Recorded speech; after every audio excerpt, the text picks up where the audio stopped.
Hello and welcome to Violet Inspires 22. My name is Jean. This is my story. My intention for this channel is to go with the flow. I'm starting with my story and the inspiration and the lessons that I have gotten from living my life, and then I'm just going to go from there. Not exactly sure the direction that we're going yet, but this is my content and YouTube creation journey and adventure. These story videos will most likely not be edited too much, if at all, because I am just going to record them and put them out live, raw, and real. So I hope you get something from this. I'm hoping to inspire others. I'm hoping to inspire myself.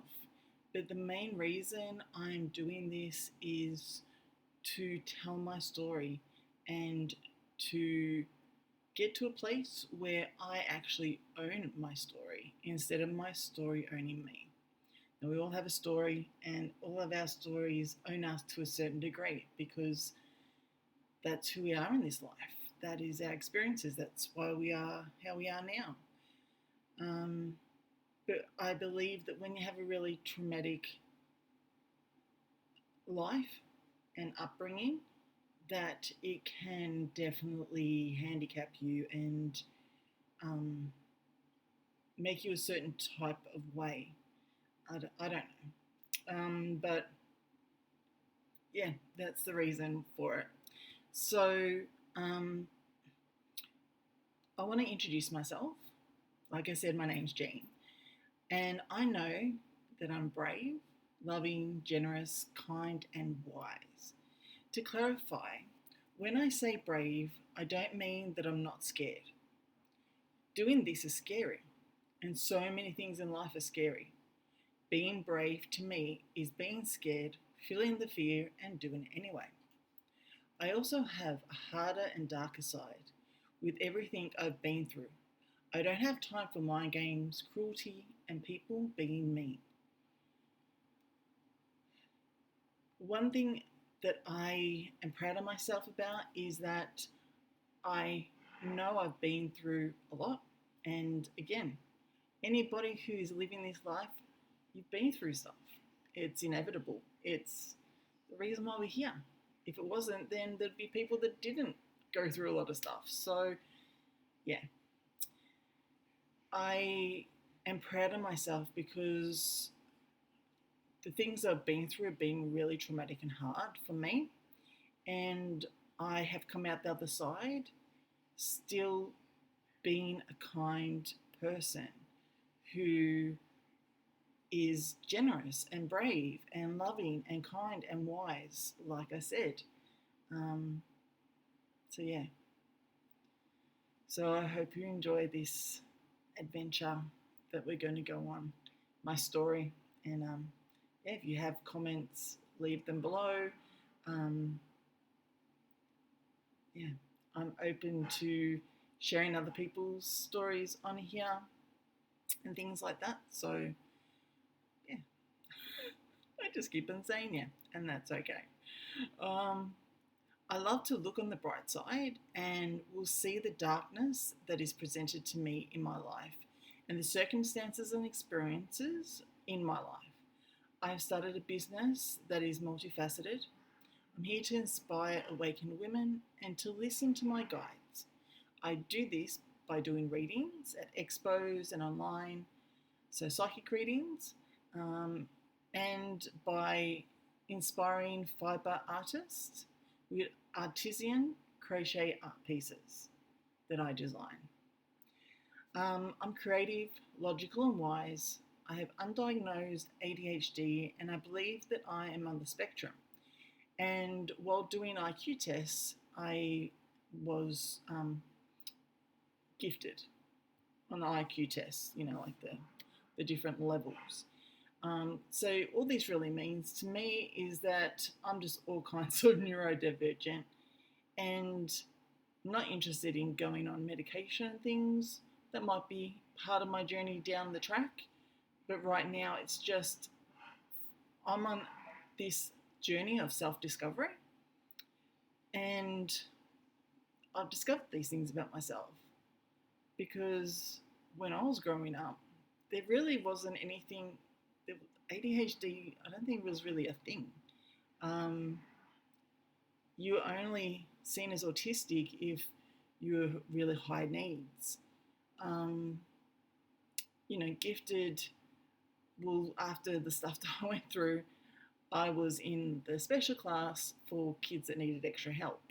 So they had no clue that I was gifted, and they didn't even try to work that out. So I never knew that. And neurodivergent, it's like, what's that? Again, it just wasn't known. And now that it is, I have had a look at it, and it's making my life make sense. So even though I'm not diagnosed, and some people might say, hey, if you're not diagnosed, then you're not it. That's not you. And other people go, it doesn't matter if you're diagnosed or not. And that's where I am. I don't care that I'm not diagnosed. I might do that further on in my journey, but right now it's helping me to understand myself and the things that I do and the things that I always thought I was wrong or broken or weird of doing, and it didn't make sense, and I just punished myself. Now with this understanding, I can say, oh, okay, it's just that my brain and my nervous system are way different. I like to put it, the analogy of computers. I'm a bit of a nerd. I've made a computer. I love Star Trek, so that's my nerd card there. So the way I look at it is that you're either PC or an Apple. I'm an Apple. I'm neurodivergent. I'm just way different. The programs, I try and run PC programs, and they don't work on my operating system. And I always thought that I was broken and wrong. And again, like I said, I wasn't right or whatever it might be. Now I've worked out, okay, no, it's just that I'm running an Apple. If I start putting Apple products, Apple programs in the system and working out how to do that, then it's going to work. So, yeah. So I'm really discovering who I am. For most of my life, I was in survival mode, and I honestly didn't even consider, I didn't have the bandwidth or the capability to look at myself and to work out what I wanted. For me, it was just survival, and I was just keeping myself safe. So I and I put my hand up, this is completely on me as well. Well, it's not completely on me, because that's the thing that I do. I take responsibility for everything, which is, that's just the opposite of not taking responsibility at all. But I definitely played a part, because for me, being in survival mode, I just went along with everybody else. Whatever you want, I'll just do. And I still have that tendency, because I've done it for decades, for a long time. I'm 51 years old, and I've been doing it for 48 years. I was on that track. In the last couple of years, I've been healing and finding myself. So I've worked out that I am a lesbian. There you go, coming out the closet big time. I've just worked that out the last couple of months, so it's still a new thing for me, but I really am. And it just makes so much sense. Like many women, I was stuck in my life with COMHET, which stands for compulsory heterosexual relationships, or compulsory heterosexual. I just assumed that I like guys, that I like men. But yeah, I know. But it's still new, and I'm still exploring that. But yeah, big reveal. Just chuck it out on the internet and say that. Okay. So my story has owned me and ruled me for my entire life. This is my attempt at owning my story. I'm taking ownership of my life. My intention is to inspire others, to heal myself, and to be my authentic self. Being your authentic self is something that is constantly evolving. You, for my entire life, I really didn't know myself. I didn't know all the things I just mentioned. That I was attracted to women, that I am neurodivergent, and probably a whole stack of other things. I didn't really have likes or interests or anything. Again, for me, it was just whoever I'm with, whatever they like, I'll just go with the flow. Like it was just too scary. It was too much to say, no, this is what I like. There are a few things I said that I like Star Trek is a big thing for me because that's like one of the first things that I ever said, hey, this is me, this is what I like. So, yeah. And I also swear a lot. I love swearing. Again, I think that was one of the first things that I owned about myself when I was younger, because my mum and dad would always say to Jean, stop swearing, wash your mouth out with soap and water. And I refused. I didn't care what they did. I was going to swear because that was one thing that I owned. So, yeah, I do swear. We'll see how much I swear during this. I don't know. So if swearing is a turn off or you don't like it, just be warned. Yeah, I don't know how much that's going to happen, but we'll see how it goes. So my life's not perfect. There are still things that I want. With that being said, I'm so grateful for this life of mine. I don't regret anything I did or anything that was done to me because it's made me the person that I am today, and I love me. With that being said,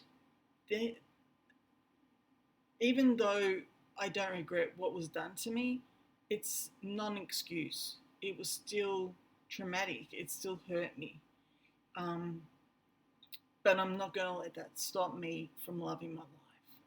So that's kind of the goal there. This is my experience and what I got out of it. It's my life. So with my story, it could trigger people.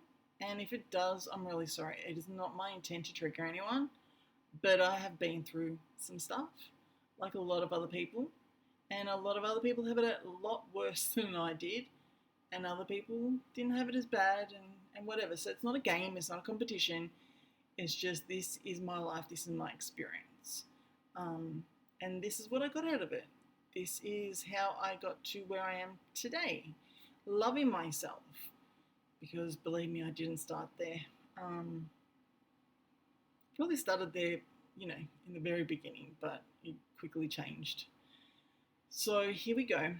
So I've kind of broken it up. I'm going to try and have these videos to be around a half an hour, just so that you can kind of take in that bit of content, take in the story, and then go to the next one if you're interested, or you don't have to. Yeah.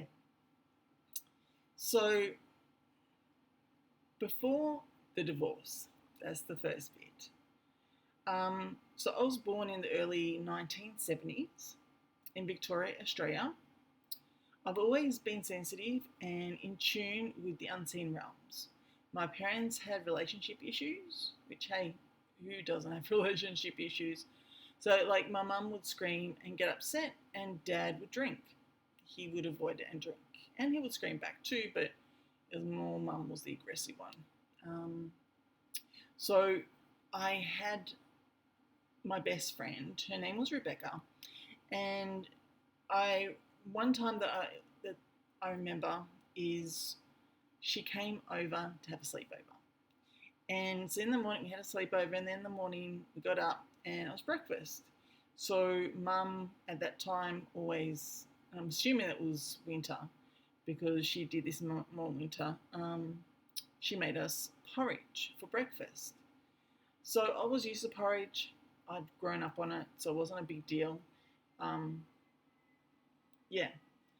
But Rebecca wasn't used to porridge and she didn't really eat it all that much. So mum gave it to us and I ate mine and Rebecca hardly touched hers.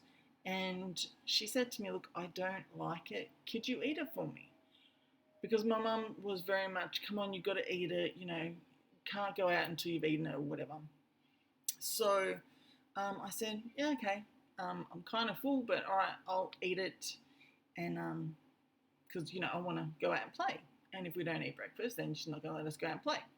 So I gave her my empty bowl and she gave me her full bowl and start eating. And then mum comes in and I'm like, halfway through, whatever, just started.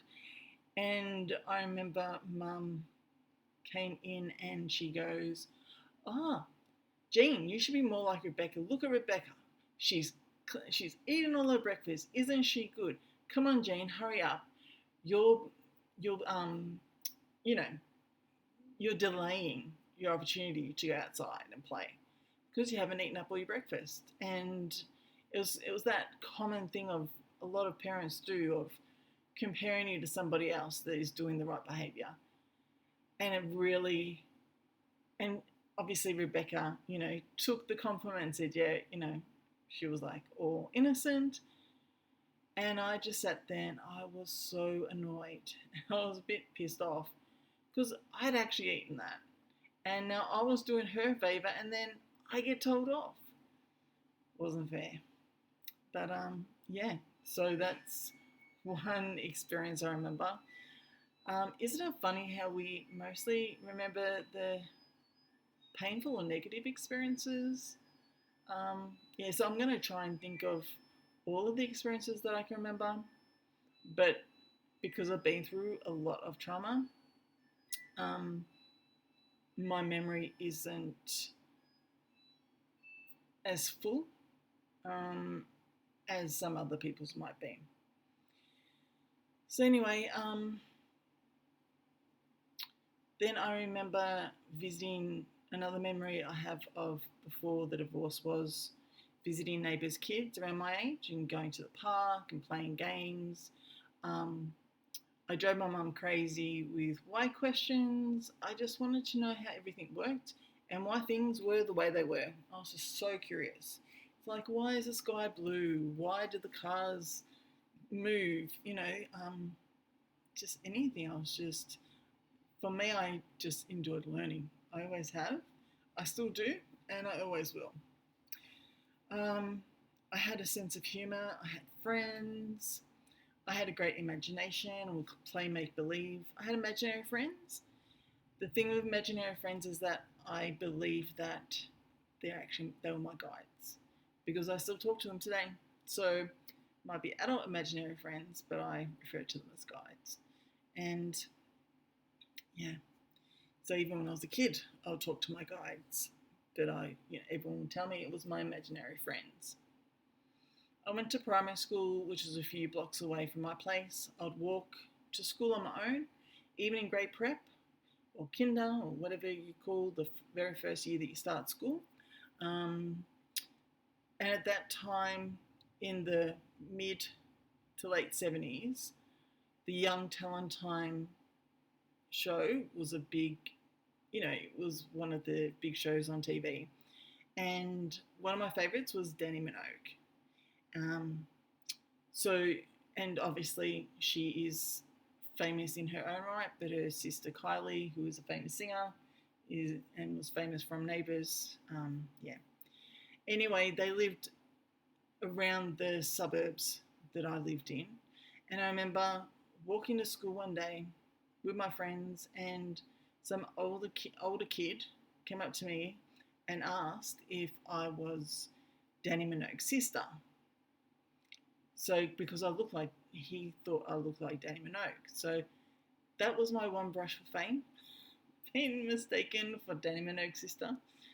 Definitely not Kylie Minogue, definitely not Dannii Minogue, but yeah, that's my little claim to fame.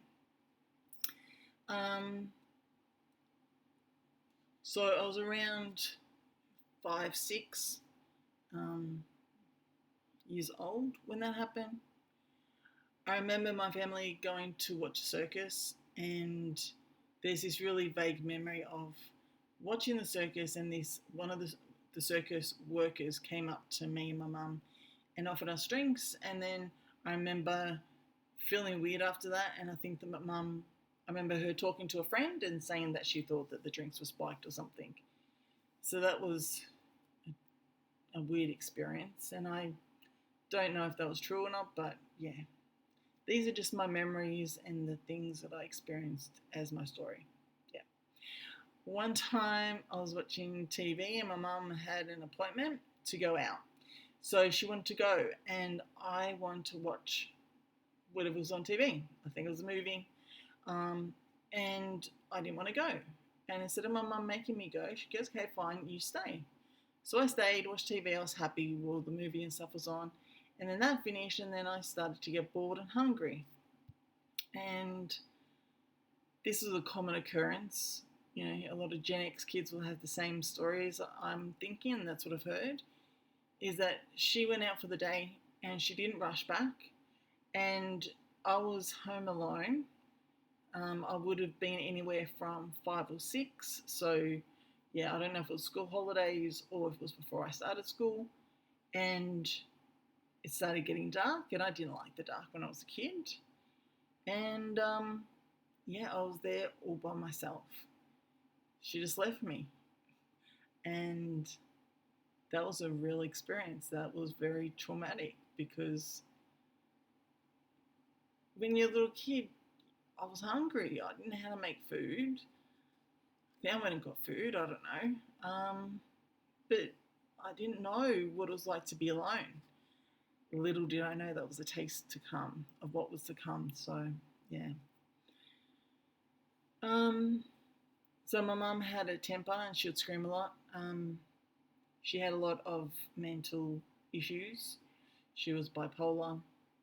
She had a lot of other mental disorders, some physical, some mental. So it was not a very stable childhood, to say the least. But my mum had a temper and she'd scream a lot. And this would give me nightmares. And at the time, you know, around this time we had shows like The Incredible Hulk, Wonder Woman, I Dream of Jeannie, Bewitched, all that kind of stuff. And because she had such a temper, my imagination I would kind of picture her as turning into the Incredible Hulk and like attacking me because of her temper. So yeah, that is a memory that I have. My dad was around. He kept out of the picture most of the time. Again, like I said, he did what he did, and he liked beer, and so he would drink beer. When he drank, he wasn't violent. He got really happy and kind of silly. That was my dad. So, but yeah, it was hard. Their relationship was hard. I have 2 brothers. I have a younger full brother and an older half brother. And the half brother is the son of my dad.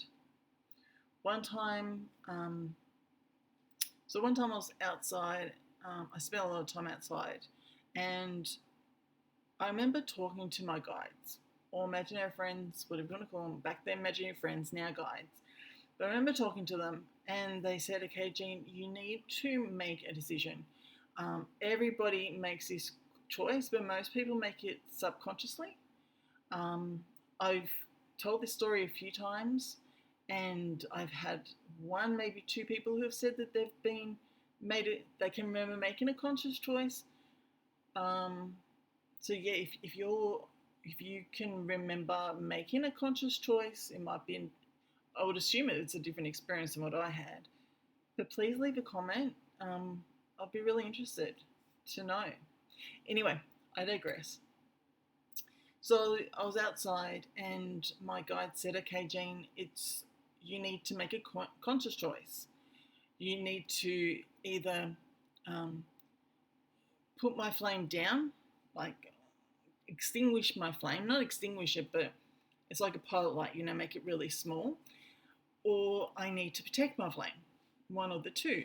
And I'm saying, okay, why do I have to do either of those? And they're saying, well, because you're at that point where you need to make that conscious choice. And again, everyone has to make that choice so that we can live life, I think. That's my understanding of it. Haven't really asked the guides, but yeah. Anyway, so they said, we'll show you what the consequence of both are. And obviously they didn't use that language when I was like a kid, 5 or 6, or even younger. I honestly don't know how old I was, but I remember this very vividly.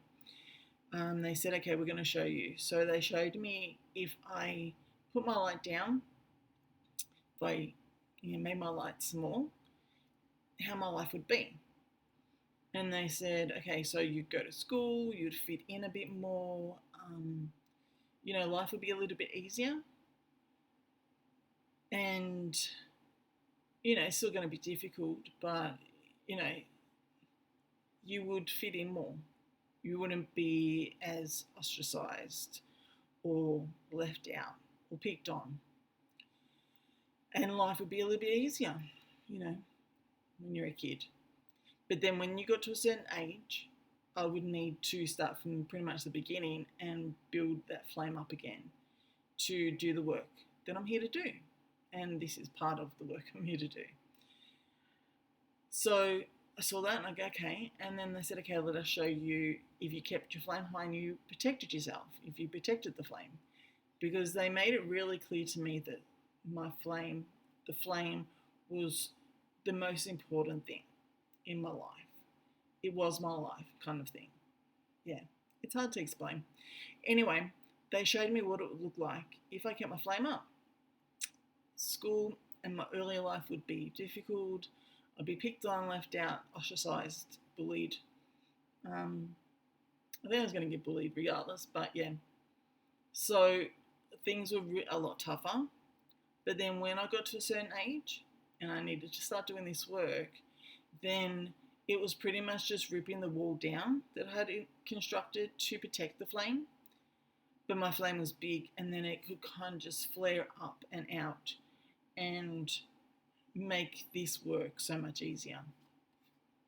So I chose the second one. I chose to keep my flame up and to protect it with a wall. And I'm so glad that I made that conscious choice and that they gave me that understanding, because I can remember multiple times in my life when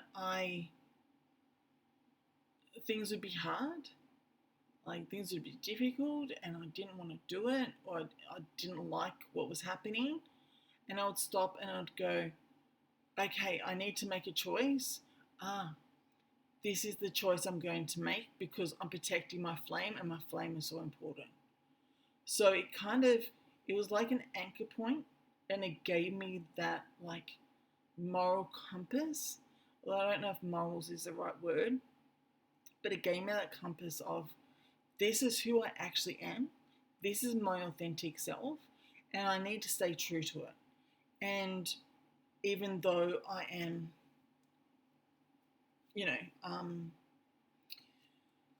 even though I'm having a hard time, I'm going to stay true to the flame of who I actually am and the kind of person I want to be. So, yeah, it really helped me along my journey at quite a few times. And it also made it feel worthwhile to go through the pain and the hardship and the suffering, just knowing how important that is and was and is.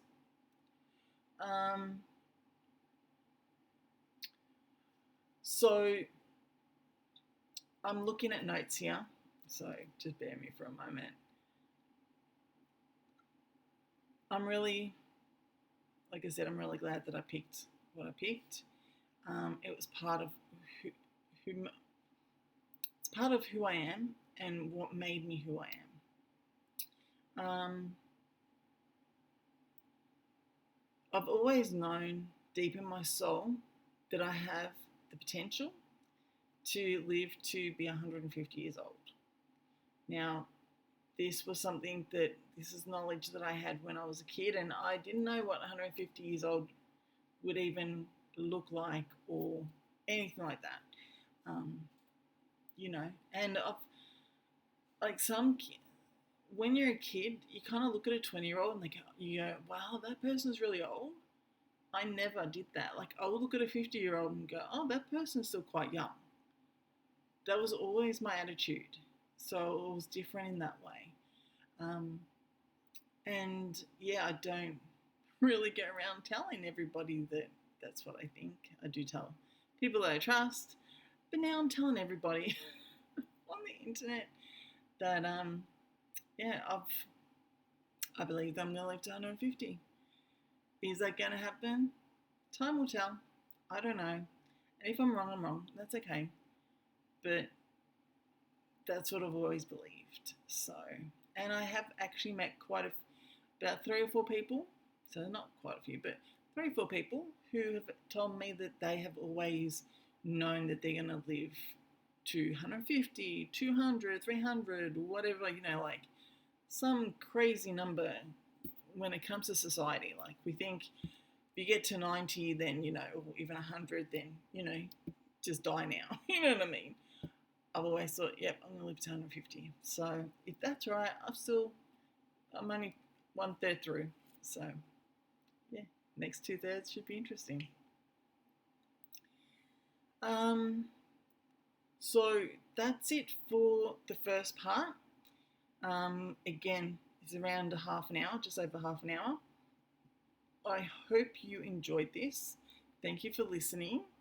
I'm going to keep on going with different parts, and yeah, thanks for listening, and I will see you in the next one if you're interested to follow along on this little journey. Okay, have a great day. Bye.